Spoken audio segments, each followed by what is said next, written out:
Hi, this is a very long awaited video. I have had requests for this video for a long time, probably a little over a year, and I just have not found the right time to do this video. I just haven't been in a space to do like oratory type of videos where I'm not using some sort of medium. I'm back on that swing now. I'm back to more of my preacher mode, as my ancestors would call it, because I found out, like I said in my last video that I did, I come from a family of preachers. Who knew? So, how do you know that you're with a karmic?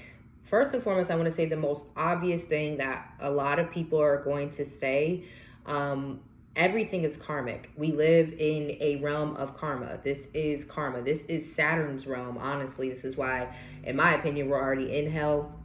People worried about going to hell. We are in hell. You need to be worried about getting the hell up out of hell and stop coming back and repeating this cycle. And that's what this video is about. It's about Saturn energy. It's about karmic energy, okay? I know Saturn very well. I have a very significant Saturn placement. Saturn rules my moon. I have a true Capricorn moon. So my Lilith is also in Capricorn, which is an exalted form of Lilith. So I have a lot of deep Saturn energy in my chart. I was actually told by someone recently that I actually come off more as a Capricorn, a true Capricorn, than any other of my placements, like my Cancer Leo, my Cancer Sun, my Mercury in Leo. She was like, no, you're true Capricorn. So I guess I do have the realm to speak on this energy, okay? So how do you know you're with a karmic? The number one sign of you being with somebody who is meant for a lesson is how you feel about this person and how you feel when you're with this person. Now, like I was saying, everything is karmic. Everything that everything that you interact with as far as people and lessons and things like that is karmic. But how do you know that you're in a relationship that needs to end so that you can be with someone who's more compatible for you? In this time period that we're in, with Jupiter changing signs, the generation that we're in, twin flame relationships are actually not as rare as they used to be, because people were not on the spiritual path back then. Now, as we're more spiritual, we're more open to other spiritualities. People are opening up their spiritual self. People are getting in touch with their souls. So how would you even know back then what a twin flame was? Because back then it wasn't about your soul. And I mean back then as in the last couple thousands of years, when we've gotten away from our old ways of doing things, when people were actually put in twin flame relationships because they looked at your chart. Nowadays, nobody looks at charts. Everybody just gets together, whatever, okay? But actually, if you look at your chart with somebody, it's called a composite chart or a synastry chart, where you put two charts together. You'll actually find out how karmic a situation is. Like, is this someone that you're meant to be with a long period of time? Is this someone that you can have a successful marriage with? Will you get along with this person? If you do get in a relationship with them, what are you going to be your weaknesses with this person? What are you going to be your strengths? How do you do that? Well, when you put your charts together, if you have a lot of Sun and Saturn placements, like your Sun matches up with this person's Saturn, or their Saturn matches up with your Sun, that's a sign of a karmic relationship, right? Because we're talking about Saturn. If your Saturn is conjunct their North Node, if your Saturn is conjunct their South Node, there's indications of a karmic relationship. So yes, there are some placements in astrology that you can look at to find out if someone is a long-term partnership or someone that may just come into your life for a certain amount of time. So astrology is one way that you can tell. Now, going back to how you feel about someone, if you are feeling depressed with this one person, if you're feeling like things are not moving forward with this person, you're stuck in the same cycle with this person. And what I mean by the same cycle is you find yourself doing the same things with this person every year to the point where it's like almost deja vu. And it's not like, okay, having your traditions. I'm talking about having the same obstacles every year. You find yourself coming to the same point with this person over and over again. One of my karmic relationships, I'll say this. Me and this person had a lot of feelings for each other and a lot of love for each other. But we always come back to this place of, what are we? Are we in an established relationship? Are we going to get married? Are we going to move forward? If you keep coming to that connection with somebody, then most likely it's a karmic relationship. You are not meant to move past a certain point with that person. If you're already married to that person, a really big indication is the lack of growth in the marriage. One of the biggest indicators when I do tarot or anything is how the money looks in a relationship. Yes, that does matter. Okay. So if your relationship is not flourishing, if you're in a marriage and your relationship is not prospering, you're not getting more assets, you're not gaining money anymore, you guys are fighting over money, money seems scarce, money seems hard to come by, that's a karmic relationship. Spirit, and this is something that I have experienced myself, Spirit will not bless you with certain prosperous things like money, assets, if you are with someone that's not meant to experience that with you. When I started to pull away from that person that I felt karmic to, that like I really shifted to focusing on myself, that's when Spirit started to bless me, because they said, you know what, Harley, now we know that these blessings that you're going to get, you're going to focus on yourself. You're not going to share these blessings with someone who is not meant to experience those.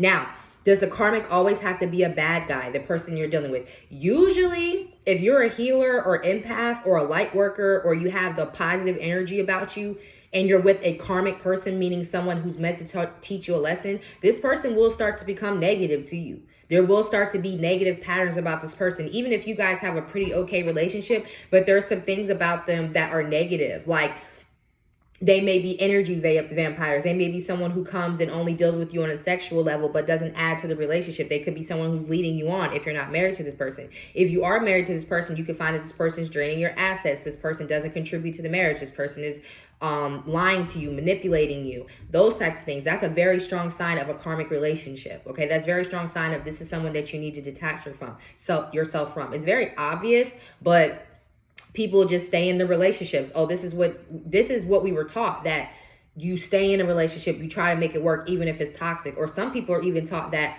toxic behavior is love, and that's not the case at all. If you're in a relationship that's meant to take you to the end of your life, or to be with you for a very long significant time, it's going to be a very healthy relationship. Okay, you and this person, when you get with the right person, you're going to want to shed all that bullshit. It's going to be a very adult type of relationship. Very, not easy, I want to say, but it ain't going to be, you're not even going to want to argue with this person in a more toxic way. You're going to want to try to be the best version of yourself. Not saying that you and that, person you're meant to be with isn't going to be having obstacles. It's all about how you deal with the obstacles. And mainly, you had to go through some karmic relationships to get to that healthy point where you can be with somebody that has, a healthy dynamic. Okay, you have to go through usually karmic lessons. It's very rare. It happens. I know some people, like I know one of my old friends, she got with somebody they got together in 7th grade and they're still together now. Okay, that doesn't always happen, but it can. And they even went through some things where they broke up and they might have dated other people and got back together.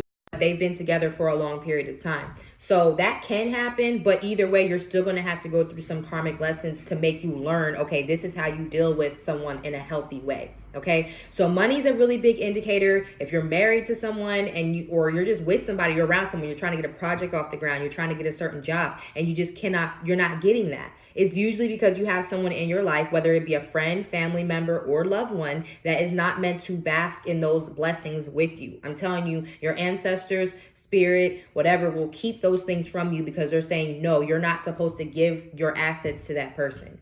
Or if you find that you do, you make very little progress year after year. Okay, this is what that effect of, like Meg Thee Stallion, I hate to use her, but she just had a song that came out and it just came to my head, and she says, cut a dude off and my checks got bigger. That's the effect of when you break up with somebody, you find out your life gets suddenly better. You start getting that job you wanted, you start getting income, you start feeling better. That's a sign of you detaching from a karmic person, okay? Money, like I said, is one of the biggest indicators how you feel about somebody. How do you feel when you're around a person? That's very true. Do you always feel like you have to force this person to be in a relationship with you? Do you feel like they're actually making the changes that if you have an issue with this person, do you see them making changes? Okay, do you find yourself complaining to this person about the same thing you were complaining to them about 4 or 5 years ago? That's a very big sign that they're a karmic person. Okay, now friendship wise, I've had friends that I've been friends with for a very long time, but like, let's say we try to do business together. It does not flourish. It's not successful. Why? Because I'm not meant to grow with that person. If you can only find that you can only you can't be yourself around a friend. You can't express what you want to say around a friend. You feel yourself being judged by a friend. You feel like a friend doesn't have your best interests. It's a karmic person. It's someone that you're supposed to learn a lesson from, say thanks for the lessons, and go be a better friend to someone else now that you've learned those lessons. That's what this is about, okay? Of course, you can get tarot readings. Of course, you can get astrology to find out, use divination to find out if someone's a karmic. But those to me are just simple signs that someone is not meant to be in your life. And if you're wondering why, it's like, I just can't seem to get to the next level, or you're just miserable, you're holding on to this person. And I guarantee you, once you let this person go, whoever they may be to you, and it doesn't have to be negatively. I don't suggest just cutting someone off. I feel like the healthy thing to do is to detach from that person in the most healthy manner that you can do. If it is divorcing that person, it doesn't have to be a nasty divorce unless they want to be nasty. And that's even more of a reason for you to detach from that person. Okay. But yeah, those are the pretty big things. I have had situations where people have even struggled to conceive with karmic people because they're not meant to conceive with this person. And then they go out and have a one night stand, or they go out and have, intercourse with somebody else, and they wind up getting pregnant. And they were thinking the whole time there's something wrong with them. That's not the case. You just weren't meant to conceive with that person. There was no growth that was going to come out of that connection. So Spirit did not see fit to bless that connection with a child. It happens all the time. And you'll be thinking there's something wrong with you. No, there's nothing wrong with you. You just weren't meant to have a child with that person. You were meant to learn a different type of lesson with that person. Okay? There are people that you have children with that are karmic. We can have children together. We have children, but we can't be in a relationship together. Why is our relationship not building? Why am I not becoming a better person because of this relationship? Why am I not growing? Or why am I growing and you're not growing? Or this relationship is not growing. I'm growing, but this relationship is not growing, even though we have children. Because we were just meant to have children together. We were just supposed to bring that person into the world and co-parent and go from that point on. Okay, so those are the signs to me of a karmic. I would say the biggest one is the Knight of Pentacles energy for me is money. And I don't mean just like physical money. I mean prosperity in your life, health, mental health, money, jobs, traveling. What are you able to do? Are you able to have new experiences with this person? And how do you feel when you have new experiences with this person? Do you guys argue all the time? Is this person happy for you when you come up? Okay. I think these are obvious things. That's why I kind of feel like I'm being redundant right now, but some people just don't know those signs. Okay. So if you find yourself beating a dead horse, or you feel like you've hit a glass ceiling and you can't move forward with somebody, it's most likely because they're karmic. Okay. Yes, everyone is karmic, but some people are more ascension karmic, and some people are more keep you in the same loop karmic. Okay, so you have people who are meant to keep you in the same loop, to keep you reincarnating here, because there are forces at bay that want to keep souls incarnating here, and we'll get into that in different if y'all have watched my channel, y'all have already been down the the rabbit hole with me on that. But there are forces here on earth that do want people to keep reincarnating into the same cycle. But then there are people in your life who are meant to help you ascend. And those are the people that you usually get to after you've released the karmic. We would call that most likely a twin flame, okay, or a positive soulmate. You have people that you've already had karma with in the past life, or you may not even known this person in the past life, but they're reiterating another lesson. Like, okay, for instance, I'll have an example, and then I'll shut this down because I don't want this to be longer than 15 minutes. But let's say, like, for instance, you have someone who they're in their chart. Let's say they have very strong Venus energy in their chart, and it makes them kind of lazy. It makes them want to be someone that only marries someone that will take care of them. They will only marry someone unless they have the financial means to take care of them, right? That sounds nice, and that's not wrong, but there is certain karma that is associated with that. So let's say that in this life, this person comes back around, they marry someone for their money, they marry someone because they can take care of them, and they're just fucking miserable. They're just miserable. They just can't figure out why they have all this security, but they're not happy. The reason why is because maybe this life you were actually supposed to have your own wealth. Maybe this life you were supposed to create your own independent wealth and then get married. Or maybe in this life you weren't even supposed to be codependent at all, but you keep living the same cycle over and over again. There goes my earring. And you wonder why you're unhappy. It's probably because you had that energy in your chart and you were supposed to break from that.